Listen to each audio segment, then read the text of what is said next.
The real gap we look at between violent extremist offenders, violent extremist fighters, is how do they come back and reintegrate and be accepted in the community? That has been a challenge. These are people who have been engaged in fighting, in violence. They've seen violence. They may be traumatized. They may be disturbed. And if they are convicted of a serious offence, they may go to prison for a very long time. It's very difficult to engage the violent extremist offender and to get him to cooperate in such a way that it actually leads to de-radicalization. The radicalization evolves all the time. Now they are focusing on women and children, and we need to have countermeasures. Well, the difficulty is that although we use labels like returning foreign fighters or violent extremists, in fact, this covers a whole range of people's different motivations. For a start, adults' motivations in going off to fight may be very different from women's or from children's. And so in order to assess what motivates people, you have to look at what their background was and what led them to go off in the first place before you can understand how to change their minds or their beliefs to stop them engaging in violence. So if we're able to do that successfully, how do they reintegrate into community, taking away stigmatization, taking away the fear of rejection, and taking away the fear of re-radicalization? So it is that gap that we need to fill in. That's why it should be an onion approach. And that makes it should be wholesome. So we need religious leaders, we need community structures, we need psychologists, we need family, we need community. Everybody needs to be in.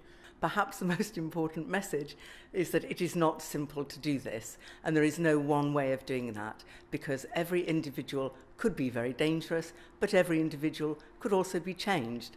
And it's trying to know how you can approach each individual to give them and us the best opportunity for changing them.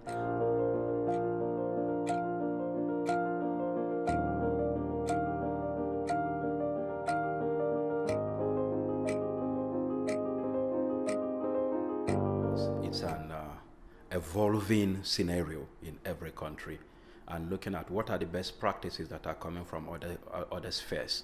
What are the things that they can take from you? What can you take from them to add to the concept of what you're doing?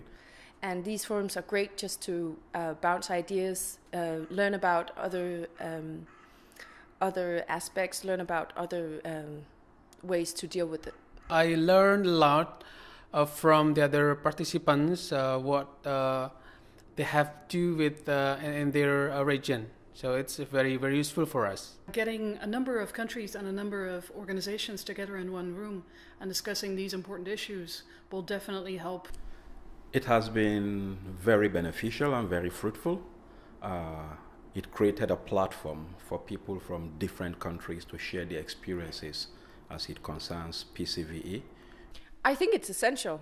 I think we won't get smarter unless we learn from each other.